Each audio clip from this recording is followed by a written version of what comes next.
my name is Nathan Colley, and I'm here to talk about the abolition movement as per the rules of this assignment. The cause of the abolition movement was slavery itself. Not everyone was in line with the idea of owning another human being because they found it morally wrong. In Europe, the Enlightenment brought ideas of liberty that led some to fight slavery. It wasn't right in their minds for white people to be able to be free, but not black people. Britain abolished slavery in 1807. Setting a pretty big precedent for the other European countries. It took a while for America to follow suit because the South and the North were arguing over if it was okay to have it. The first time Congress ruled on the issue was the Missouri Compromise, which made Missouri a slave state and Maine a free state. While it kept people happy for a while, abolitionists still wanted full abolition of slavery, and the southern states were feeling threatened by new restrictions and the extra free states.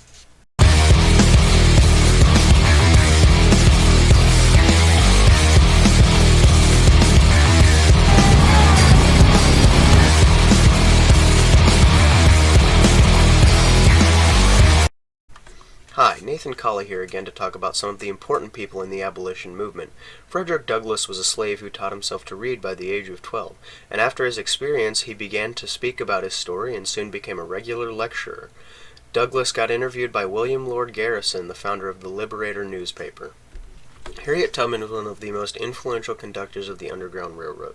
She was an escaped slave who had used the Underground Railroad 19 more times to guide over 300 enslaved people from the South to the safety of the North over 8 years. She later retired after being a spy for the Union in the Civil War. Abraham Lincoln started from humble beginnings but eventually became the 16th President of the United States of America. While in office and shortly before his death, he brought emancipation to the slaves in the entire country.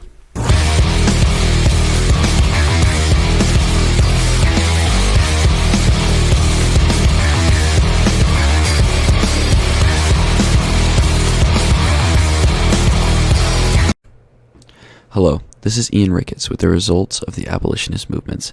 The movement was largely a success, with the signing of the 13th Amendment in 1865, though some think the movement didn't truly end until the signing of the 15th Amendment.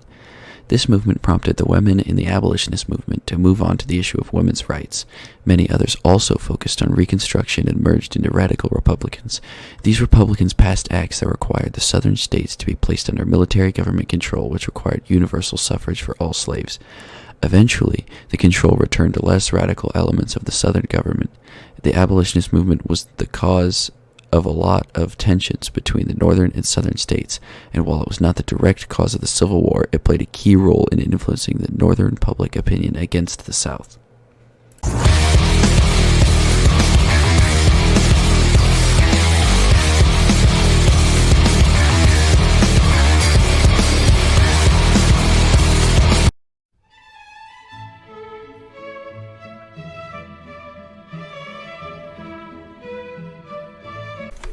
Hi, my name is Price Rucker, and I'm here to discuss the causes of the education reform.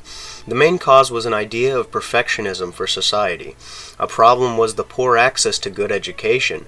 There was no real system yet, and most people were taught everything at home by their parents. As people were striving to learn more, the need for an organized education system was growing.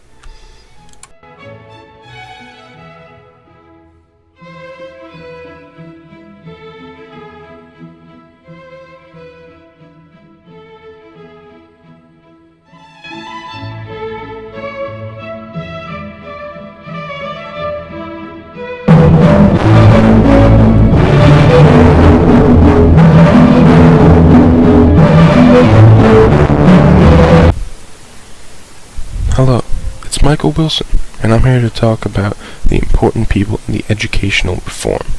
First off, we have Horace Mann. Horace Mann was the main person leading the educational reform. He was a politician that grew up in poverty and didn't have access to good education. He overhauled the entire education system and created an organized curriculum for all the public schools. He created specific schools to teach the teachers about what they would be teaching. Next, we have Dr. Samuel Howe. Howe was the first to create an education system for the blind called the Perkins Institution. He created this on his own with his own funding. However, eventually he did run out of money. The government thought his work was good enough for government funding and eventually became a federally funded program. Lastly, but certainly not least, we have Catherine Beecher. She recognized public schools' responsibility to focus on the moral, physical, and intellectual development of children.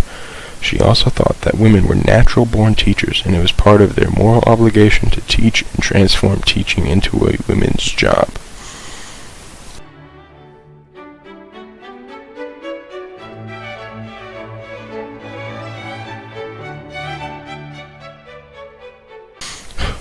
Hello there. This is Jake Finley's Feet with the results of the education reform.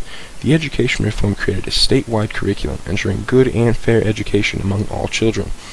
It also created a property tax so the government could fund schools. They also created schools to educate teachers, further ensuring the proper education of children.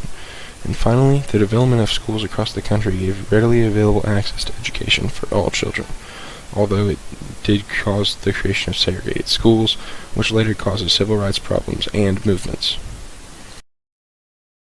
Thanks for watching. Oh my god, sir, are you okay?